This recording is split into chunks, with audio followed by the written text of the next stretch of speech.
Assalamualaikum warahmatullahi wabarakatuh. Semangat dalam belajar anak-anak. Budiana doakan kalian di rumah dalam kondisi yang sehat dan juga bugar. Materi prakarya kelas 8 pada hari ini adalah teknik pengolahan bahan pangan serealia, kacang-kacangan, dan umbi. Anak-anak, tujuan pembelajaran pada hari ini adalah setelah melihat video pembelajaran ini, diharapkan kalian dapat memahami teknik pengolahan serealia, kacang-kacangan, dan umbi. Kemudian, kalian dapat menyebutkan tahapan pengolahan makanan atau minuman berbahan serealia, kacang-kacangan, dan umbi. Dan diharapkan pula, setelah pembelajaran hari ini, kalian mampu merancang penyajian dan pengemasan makanan atau minuman berbahan serealia, kacang-kacangan, dan umbi. Nah, agar dapat mencapai semua tujuan pembelajaran pada hari ini, ada baiknya siapkan dulu peralatan untuk belajar, dan juga jangan lupa berdoa sebelum belajar. Simak pembelajaran hari ini dengan baik, dan semoga kalian mendapatkan ilmu yang bermanfaat.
Dengan menyebut nama Allah yang Maha Pengasih, lagi Maha Penyayang.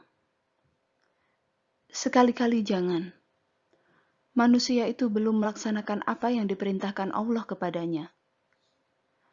Maka hendaklah manusia itu memperhatikan makanannya. Sesungguhnya kami benar-benar telah mencurahkan air dari langit. Kemudian kami belah bumi dengan sebaik-baiknya. Lalu kami tumbuhkan biji-bijian di bumi itu, anggur dan sayur-sayuran, zaitun dan kurma, kebun-kebun yang lebat, dan buah-buahan serta rumput-rumputan, untuk kesenanganmu dan untuk binatang-binatang ternakmu. Dari surat Abasa yang telah dibacakan tadi, kita pada akhirnya mengetahui bahwa hanya dengan kebesaran Allah lah kita harus bersyukur telah dilahirkan di bumi Indonesia, yang tanahnya penuh dengan karunia dari Allah. Mudah untuk ditanami dan mudah untuk menghasilkan hasil-hasil bumi. Sumber daya alam di negara kita sangat besar, terutama melimpah akan bahan pangan. Dari banyaknya bahan pangan itu, tidak semuanya dapat dikonsumsi secara langsung, tapi harus melalui beberapa tahap pengolahan. Nah, pada kesempatan kali ini, kita akan membahas tahap-tahap pengolahan makanan dari bahan serealia, kacang-kacangan, dan umbi, hingga bahan makanan tersebut dapat dikonsumsi oleh masyarakat. Selamat belajar!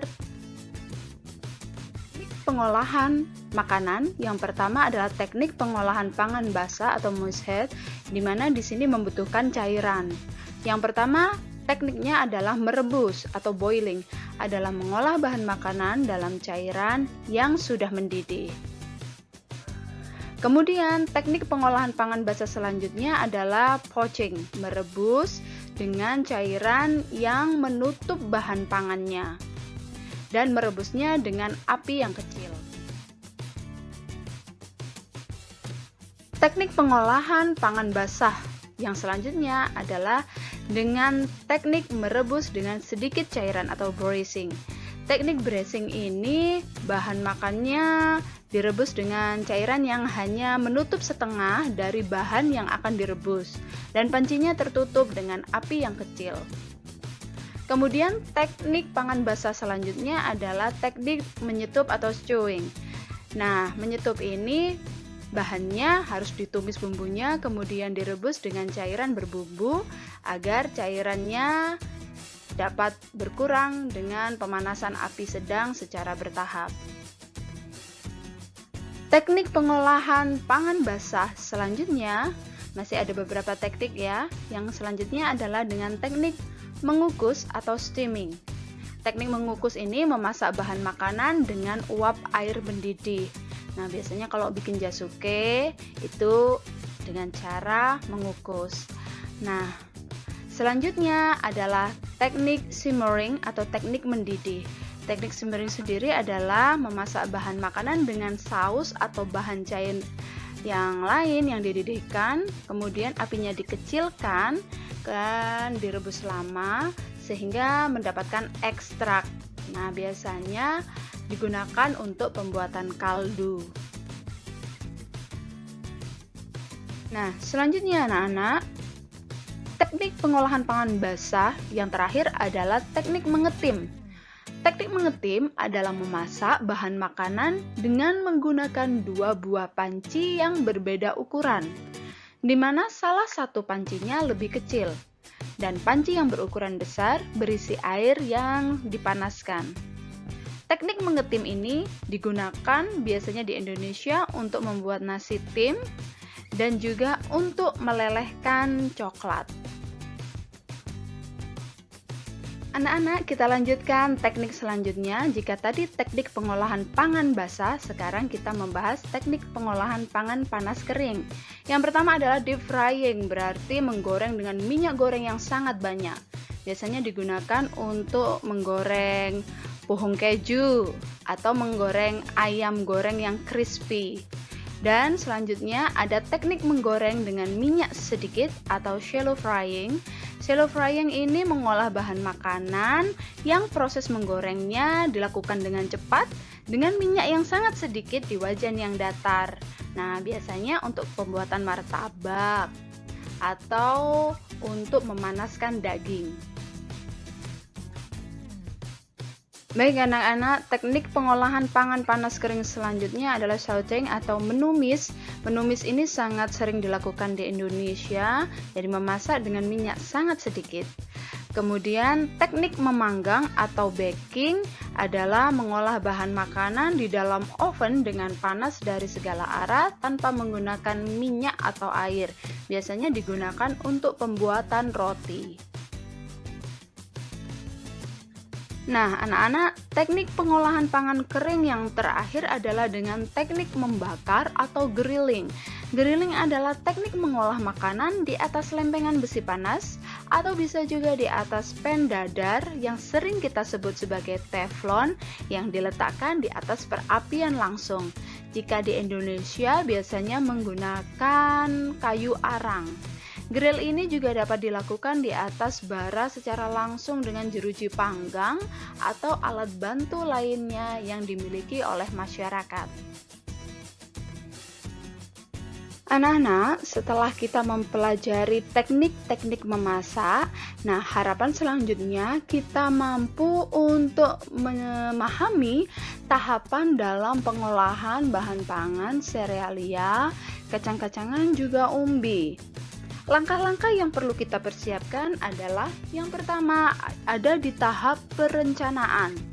Dalam tahapan perencanaan, di situ kita mengidentifikasi kebutuhan atas ide atau rencana yang akan kita lakukan untuk mengolah bahan pangan yang telah kita pilih. Langkah selanjutnya, setelah identifikasi kebutuhan adalah tahapan pelaksanaan atau pembuatan.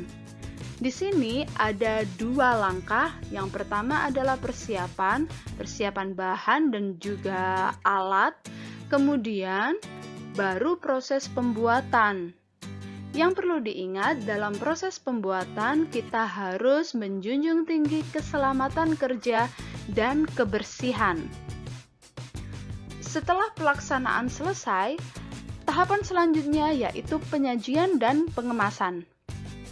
Dalam menyajikan makanan, kita harus berusaha sebisa mungkin makanan itu terlihat menarik, ada unsur keindahan atau estetika, dan juga memiliki kemasan yang cantik dan juga memang berfungsi untuk menjaga makanan itu agar tidak cepat basi.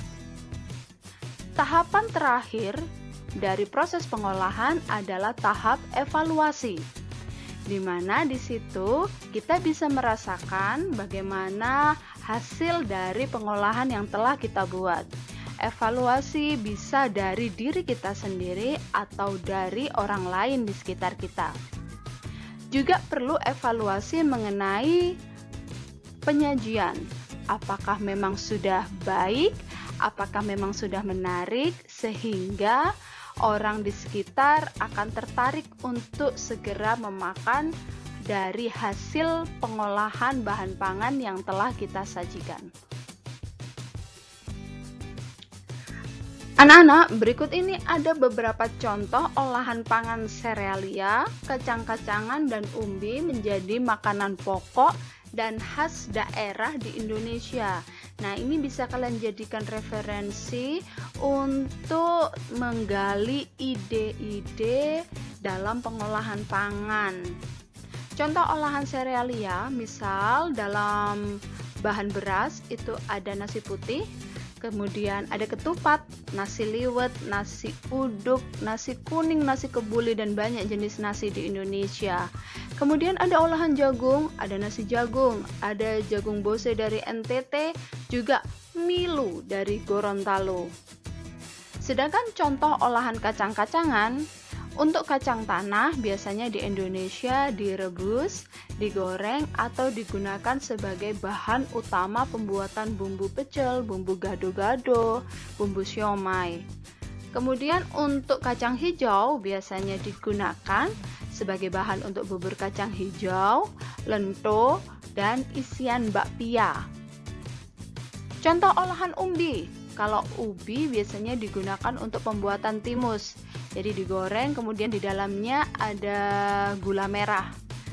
Untuk bahan singkong biasanya digunakan untuk tiwul, gedok, cemblem. Sedangkan kentang biasanya digunakan untuk kroket dan perkedel. Selanjutnya mengenai penyajian dan pengemasan, yang perlu diingat harus ada higienitas dan sanitasi makanan. Dalam prinsip penyajian harus satu, prinsip wadahnya harus terpisah dan tertutup. Kemudian prinsip kadar air. Kalau makanannya ada yang berbahan kuah banyak, maka sebaiknya yang tinggi kuah itu baru dicampurkan dengan bahan lain ketika akan dimakan. Kemudian prinsip bahan makanan dapat dimakan, berarti makanannya harus makanan yang benar-benar sehat dan tidak membahayakan. Prinsip panas. Nah, ada beberapa orang yang lebih menyukai makanan disajikan dalam kondisi hangat, karena itu menunjukkan bahwa makanannya memang baru dimasak. Kemudian prinsip alat harus bersih. Dari alat yang bersih, maka makanan yang disajikan akan higienis dan tentu saja akan mengurangi resiko keracunan. dan juga resiko cepat rusaknya makanan. Dan yang terakhir adalah prinsip penanganan makanan. Dalam menyajikan makanan, sebaiknya hindari kontak langsung dengan tangan. Jadi, agar makanan yang kita hidangkan tidak terkontaminasi dengan bakteri ataupun kuman yang mungkin menempel di tangan kita. Anak-anak, untuk penyajian dan pengemasan sendiri, sebenarnya ada kemasan tradisional dan kemasan modern. Tapi belakangan ini industri kreatif luar biasa sekali dalam mempercantik tampilan makanan dengan kemasan-kemasan yang luar biasa, baik dengan unsur tradisional ataupun dengan unsur modern. Banyak yang menggunakan bahan-bahan yang ramah lingkungan, mulai bergeser dari yang biasanya menggunakan kantong plastik, mulai bergeser menjadi bahan-bahan yang bisa didaur ulang dan bisa menyelamatkan lingkungan. Nah, belakangan ini juga banyak yang menggunakan wadah makanan dengan menggunakan bahan-bahan dari alam. Ada yang berbahan daun pisang, ada yang berbahan daun pandan, dan juga banyak sekali catering yang saat ini menggunakan kotak makan, tidak lagi menggunakan styrofoam, tapi menggantinya dengan besek yang diberi pita ataupun ornamen lain untuk mempercantik tampilan. Masih juga ada yang Alhamdulillahirabbil alamin, materi kita telah terselesaikan. Sebelum mengakhiri pembelajaran, jangan lupa untuk klik like video ini, dan jika kalian belum subscribe, silahkan subscribe, karena subscribe tidak merugikan kalian. Nah, anak-anak, pada hari ini kita telah mempelajari banyak materi. Semoga materi ini dapat bermanfaat. Mohon maaf bila terdapat kata-kata yang mungkin kurang berkenan bagi kalian. Akhirul kalam, wassalamualaikum warahmatullahi wabarakatuh.